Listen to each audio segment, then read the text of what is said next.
teman-teman, di video kali ini saya akan membahas mengenai topik yang akan saya bawakan, yaitu metode model keputusan investasi. Pada pembahasan menggunakan model keputusan investasi, kita akan membahas yaitu tentang memprediksi harga saham untuk mengetahui kecenderungan harga saham di masa yang akan datang. Namun, sebelum masuk dalam pembahasan yang lebih lanjut, saya terlebih dahulu akan menjelaskan mengenai apa sih itu saham. Saham yang juga disebut efek atau stok menjadi surat berharga yang menyatakan bukti kepemilikan sebuah perusahaan atau badan usaha. Saham juga dapat diartikan sebagai tanda penyertaan modal seseorang atau badan usaha sebagai pihak tertentu dalam perusahaan atau perseroan terbatas. Salah satu manfaat utama saham adalah saham bisa dimanfaatkan sebagai salah satu instrumen investasi jangka panjang atau jangka pendek. Mengetahui variabel yang secara dominan berpengaruh terhadap harga saham merupakan hal penting dalam upaya memprediksi harga saham.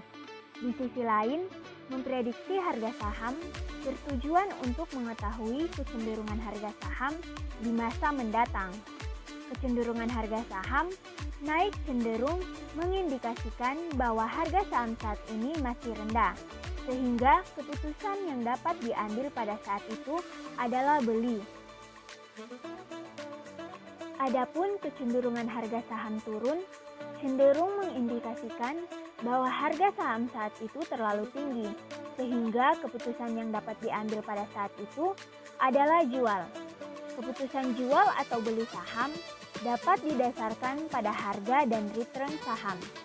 Pada dasarnya, untuk memutuskan jual atau beli, perlu diketahui posisi saham apakah sudah undervalue atau overvalue. Saham undervalue sendiri adalah sebuah istilah finansial di mana suatu investasi dijual di bawah nilai seharusnya. Penggunaan istilah ini sering ditemukan pada investasi saham di mana harga saham tersebut lebih rendah dari harga seharusnya. Sedangkan saham overvalue adalah unit saham yang mempunyai harga lebih dan mahal berbanding nilainya. Pembelian harga saham overvalue yaitu harga saham yang tinggi tidak menguntungkan atau keuntungannya kecil. Berikut ini merupakan karakteristik saham yang undervalue dan overvalue. Undervalue yaitu harga prediksi lebih besar dari harga sekarang dan return prediksi lebih besar dari return sekarang.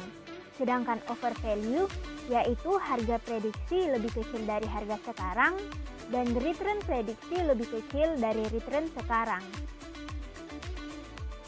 Investor diharapkan dapat mengambil keputusan beli atas saham-saham yang undervalue dan mengambil keputusan jual atas saham-saham yang overvalue.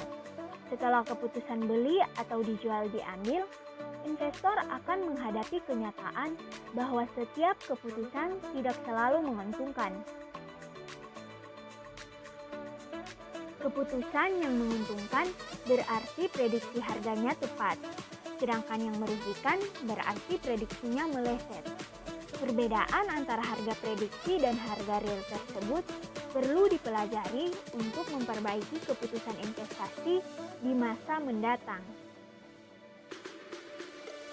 Pendekatan lain yang dapat digunakan untuk mengambil keputusan jual atau beli adalah berdasarkan return ekspektasi, yakni apakah positif atau negatif.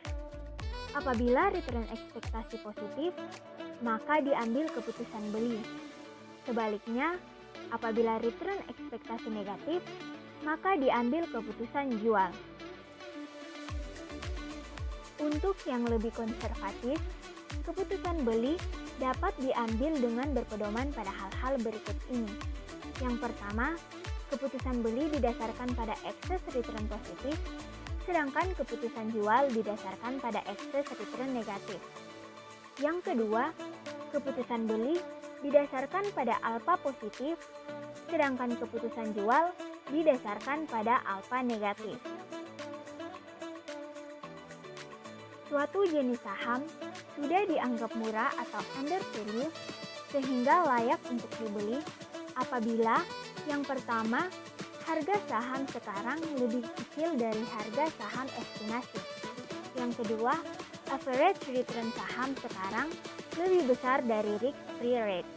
Dan yang ketiga, average return saham yang sekarang lebih besar dari minimum rate of return. Sebaliknya, suatu jenis saham sudah dianggap mahal atau overvalue sehingga layak untuk dijual apabila yang pertama, harga saham sekarang lebih besar dari harga saham estimasi. Yang kedua, average return saham sekarang lebih kecil dari risk-free rate. Dan yang ketiga, average return saham sekarang lebih kecil dari minimum rate of return. Excess return itu sendiri merupakan selisih antara average return dan risk-free rate. Jika average return lebih besar dari risk-free rate, maka disebut excess return positif. Sebaliknya, jika average return lebih kecil dari risk-free rate, maka disebut excess return negatif. Adapun yang dimaksud dengan alpha adalah selisih antara average return dan minimum rate of return. Jika average return lebih besar dari minimum rate of return, maka disebut alpha positif. Sebaliknya, jika average return lebih kecil dari minimum rate of return, maka disebut alpha negatif. Average return itu sendiri merupakan return rata-rata masa lalu yang dianggap akan terjadi lagi di masa mendatang, sehingga dapat dijadikan sebagai expected return, yaitu return yang diharapkan. Model multifaktor merupakan salah satu cara yang dapat digunakan untuk menentukan return yang diharapkan atau harga prediksi. Sebelum masuk pada contoh, saya akan menjelaskan terlebih dahulu mengenai return saham. Return saham atau stock return adalah tingkat imbal hasil atau keuntungan dari aktivitas investasi saham. Keuntungan dalam investasi saham ini bisa dalam bentuk capital gain dan capital loss. Capital gain adalah peningkatan modal karena kenaikan harga saham. Rumus return saham adalah return sama dengan PT kurang PT kurang 1 dibagi PT kurang 1. PT adalah harga saham periode ke T, sementara PT kurang 1 adalah harga saham sehari sebelumnya. Selanjutnya, cara menghitung return saham IHSG atau indeks harga saham gabungan. Data-data yang digunakan dalam saham IHSG biasanya adalah data dalam 1 tahun. Maka untuk menghitung return sahamnya harus dicari return IHSG harian, kemudian dicari rata-rata profit dalam 1 tahun. Perhitungan return IHSG ini dilakukan untuk membandingkan antara return saham yang didapatkan dengan return IHSG. Kira-kira mana yang memiliki return lebih besar? Return saham ekspektasi adalah jenis return yang dilakukan untuk memperkirakan pengambilan keputusan terhadap kegiatan investasi di masa yang akan datang.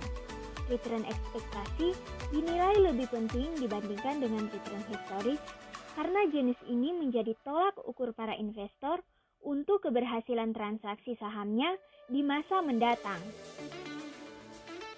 Cara perhitungan return saham ekspektasi dapat ditentukan berdasarkan nilai ekspektasi masa depan, return historis, dan return ekspektasi yang ada.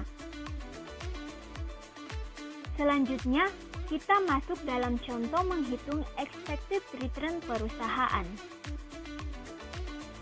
Pada contoh 1, saya memilih perusahaan PT Semen Indonesia Persero Tbk. Berikut ini adalah historical prices pada periode 24 September 2019 sampai 24 September 2021. Selanjutnya yaitu perusahaan PT Semen Batu Raja Persero Tbk. Berikut ini adalah historical prices pada periode 24 September 2019 sampai 24 September 2021. Dalam menghitung return ekspektasi, saya menggunakan Microsoft Excel. Berikut ini adalah data historical prices dari SMGR dan SMBR. Untuk mencari return ekspektasi, terlebih dahulu kita akan mencari return saham perusahaan. Setelah itu, kita bisa menggunakan rumus return ekspektasi, seperti yang telah dijelaskan pada penjelasan sebelumnya. Jika kita sudah menemukan return ekspektasi saham perusahaan, maka tinggal mengubahnya ke dalam bentuk persen. Jadi, return ekspektasi SMGR adalah sebesar min 0,969%, sedangkan return ekspektasi SMBR adalah 3,973%. Untuk contoh yang kedua, saya memilih perusahaan PT Unilever Indonesia Tbk dan PT Bank Mandiri Persero Tbk. Berikut ini adalah data historical prices dari UNVR dan BMRI. Jika kita sudah menemukan return ekspektasi saham perusahaan, maka tinggal mengubahnya ke dalam bentuk persen. Jadi, return ekspektasi UNVR adalah sebesar min 3,17% dan return ekspektasi BEMRI adalah sebesar 0,36%.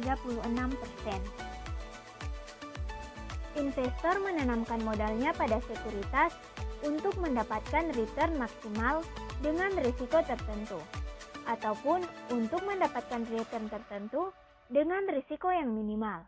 Untuk mendapatkan return yang diinginkan, investor di masa yang akan datang diperlukan analisis untuk mengetahui apakah saham di pasar menunjukkan nilai sebenarnya dari saham sekuritas yang diperdagangkan tersebut. Investor memperhatikan kinerja perusahaan yang menerbitkan saham sebagai dasar penilaian investor terhadap saham tersebut. Oleh karena itu, return saham penting bagi investor dan perusahaan karena return saham digunakan sebagai alat pengukur kinerja perusahaan oleh investor untuk berinvestasi pada perusahaan di pasar saham. Demikian pembahasan mengenai metode model keputusan investasi. Semoga dapat dipahami dan bermanfaat bagi teman-teman sekalian.